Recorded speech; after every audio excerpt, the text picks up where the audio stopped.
ये राजस्थान का चौथा बजट था और इस बजट में जब ओल्ड पेंशन स्कीम की घोषणा करी गई तो चारों तरफ लोगों ने खुशियां मनाई, बड़े बड़े कार्यक्रम हुए। एक अखबार में एडिटोरियल छिपा, ये लिखा उसमें कि ये सीएम साहब ने मास्टर स्ट्रोक खेला।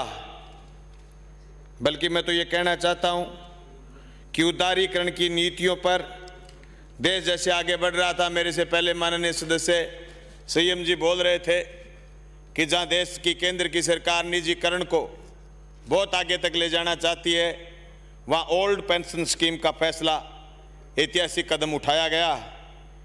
इस बात की चर्चा न सिर्फ हिंदुस्तान में विकासशील देशों में है, और इस बात की चर्चा सुबह शाम देश के हर नागरिक को करनी पड़ेगी।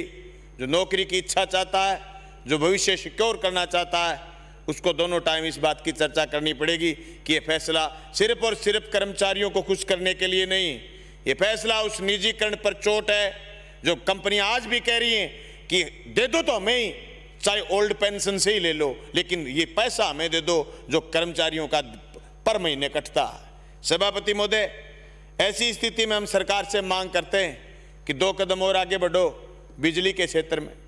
आज बिजली के क्षेत्र में जो सन 2000 में कंपनियां बनाई गई, ये कोई अच्छा अनुभव नहीं रहा। राजस्थान जैसा प्रदेश, जिस प्रदेश में इतना ऊर्जा है, इतनी ताकत है, सौर ऊर्जा से दुनिया भर की बिजली हम पैदा कर सकते हैं। न प्रदेश को बल्कि देश को हम बिजली दे सकते हैं। इस परिस्थिति में भी सरकार को और आगे बढ़ करके सरकारी कंपनियों को वापस स्थापित करके सरकार को ये बिजली का काम हाथ में लेना चाहिए। और जो बिजली कंपनियां आए दिन जो दाम बढ़ाती हैं और घाटा दिखाती हैं, इस बात पर सरकार को सख्त कदम उठाने चाहिए। सभापति महोदय, इससे प्रदेश में जो घरेलू बिजली के उपभोक्ता हैं, जिनकी स्थायी शुल्क और बिजली की दरों में बढ़ोतरी हुई थी, धन्यवाद मुख्यमंत्री जी का बजट में थोड़ा सा सुधार तो करा, लेकिन अभी तक इन्होंने पूरा सुधार और करने की गुंजाइश है। इसलिए मैं समझता हूं कि बिजली कंपनियों की बजाय राज्य सरकार बिजली को हाथ में लेगी। सभापति महोदय, मैं फिर धन्यवाद करना चाहूंगा कि इसी बजट में मुख्यमंत्री महोदय ने हमारे 92 गाँव को नहरी घोषित करा और एक आस जगाई उन गाँव में जिन गाँव के लोग प्यासे थे और जिनकी धरती प्यासी थी। मुख्यमंत्री जी का धन्यवाद करना चाहता हूं। और मैं ये भी कहना चाहता हूं कि जो नौर भादरा के हिस्से के लिए आपको थोड़ा सा बजट और खर्च करना है आगामी दिनों में। 0.67 एमएफ पानी हमारा पूरा पानी है, अभी तक उसमें से 0.17 एमएफ पानी नहीं मिला।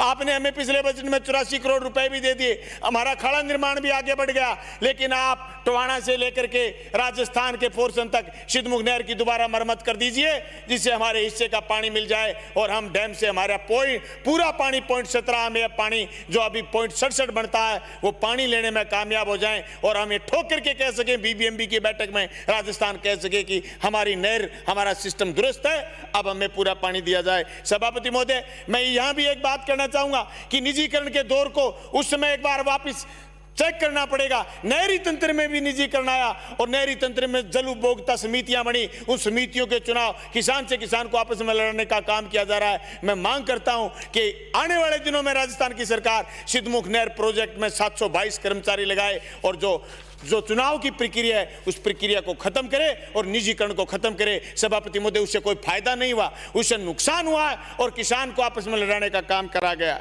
सभापति महोदय, मैं ये भी कहना चाहता हूं कि हमारे भादरा क्षेत्र में और हमारे इलाके में कुछ ऐसी चीजें जो अभी बाकी जो जरूरी है जनता के लिए, आने वाले समय में सरकार इस पर ध्यान दे।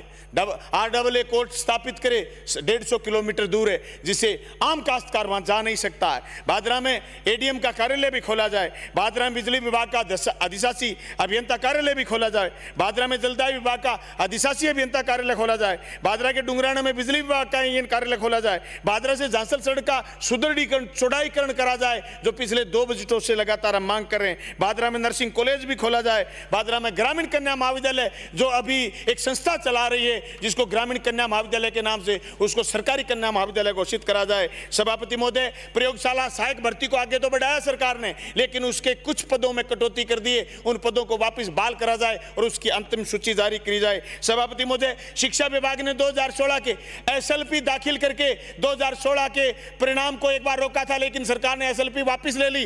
अब विषय अंग्रेजी, विज्ञान और गणित के सैकड़ों पद रिक्त हैं, सरकार उस पर नियुक्ति देने का काम करे। सभापति महोदय, राजस्थान में मुस्लिम मिरासी समुदाय की मिरासी, ढाडी, मांगणियार, नगारची, लंगा, मीर, राणा, बायती, बारोट जातियों को आरक्षण प्रदान कर उनको बराबरी का दर्जा देने का काम करे। आर्थिक व सांख्यिकी विभाग में जो 2018 की भर्ती में संगणक व स्टेनोग्राफर के पद बढ़ाए जाएं। बाजरा में जो एग्रीकल्चर कॉलेज खोला गया है, जो हरियाणा के चौधरी चरण सिंह विश्वविद्यालय के नजदीक है, वो हमारा एग्रीकल्चर कॉलेज बहुत अच्छी परफॉर्मेंस करेगा आने वाले दिनों में। वहां एग्रीकल्चर के साथ साथ हॉर्टिकल्चर सब्जेक्ट भी दिया जाए। बाजरा के स्कूलों में और राजस्थान के बहुत सारे स्कूलों में जहां साइंस की मांग है, एग्रीकल्चर की मांग है, सरकार उन पर काम करे। और बाजरा में राजकीय महाविद्यालय जो खोला हुआ है उसका नाम भगत सिंह के नाम से करे, शहीद आजम भगत सिंह के नाम से, और साइंस सब्जेक्ट खोले जाए। सभापति महोदय, मैं आपका ध्यान इस बात की ओर देना चाहूंगा कि जो पिछले 4 साल में लगातार जो बजट राजस्थान की सरकार ने पेश करे,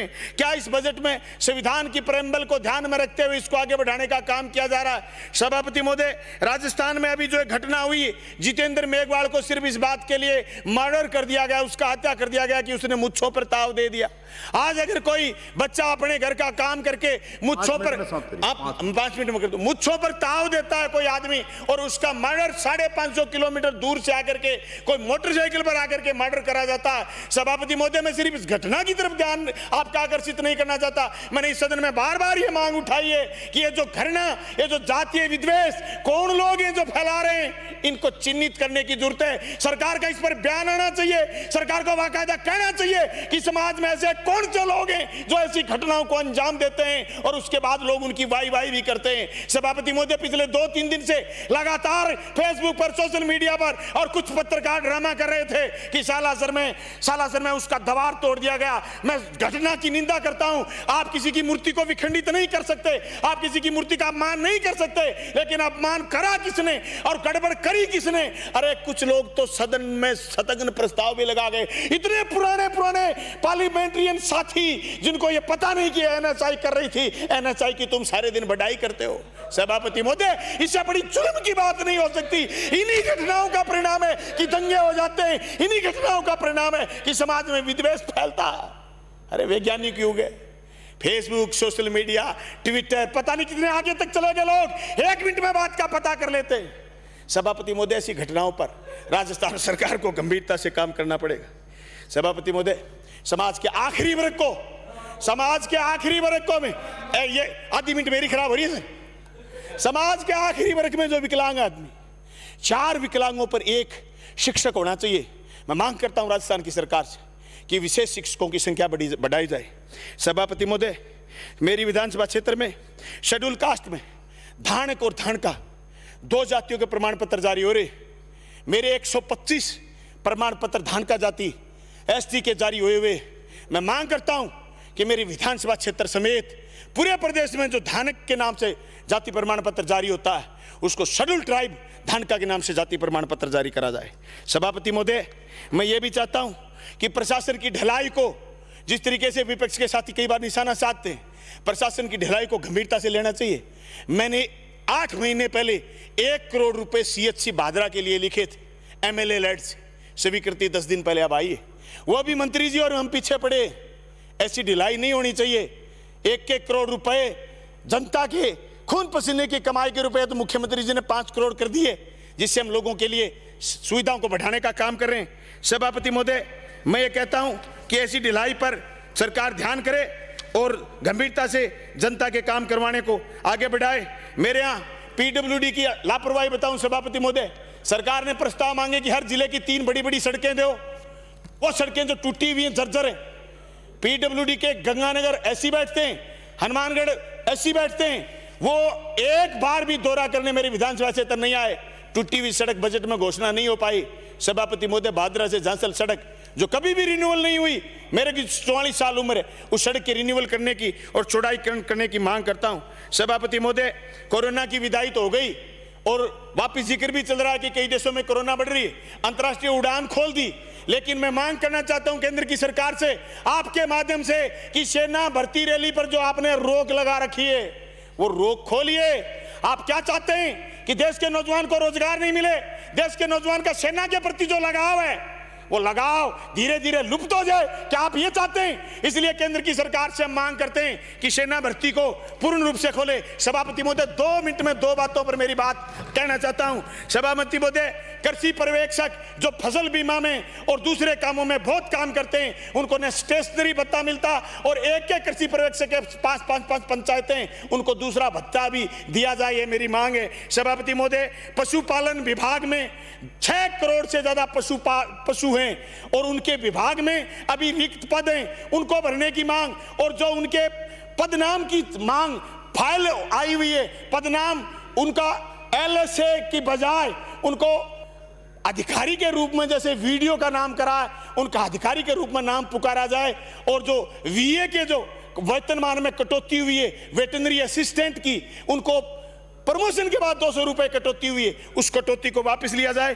सभापति महोदय, 2 बात और बची छोटी छोटी। एक तो ये कि जो काले कानून आए थे उन कानूनों के खिलाफ लोग लड़े थे, 750 कुर्बानी हुई और लोगों ने कहा इसमें काला क्या है। मैं कहना चाहता हूं राजस्थान की सरकार से कि केंद्र के बकाये में मत आ जाना। हरियाणा की 6 मंडियां बंद कर दी, हरियाणा की सरकार ने आदेश निकाला है कि 6 मंडी बंद होंगी और सीधा का सीधा अन्न जो थोड़े दिन में आएगा बाजार में, मंडी में आएगा, सीधा अदानी के गोदाम में ले जाओ।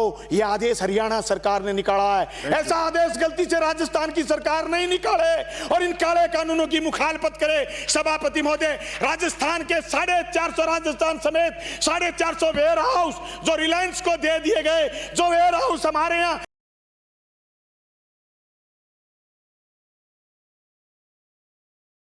का काम होता था, हमारा मजदूर करता था, FCI का गेहूं वहां होता था, वो FCI से छीन करके रिलायंस को दे दिए गए। इन काले कानूनों के खिलाफ हम सदन में पुरजोर मांग करते हैं कि ये निजीकरण का दौर बंद करें और देश के सार्वजनिक ढांचे को मजबूत करें, संविधान की प्रियम्बल को मजबूत करें, प्रस्तावना को मजबूत करें। मैं एक बार फिर आपका धन्यवाद करना चाहता हूं कि आपने मुझे बोलने का मौका दिया। धन्यवाद।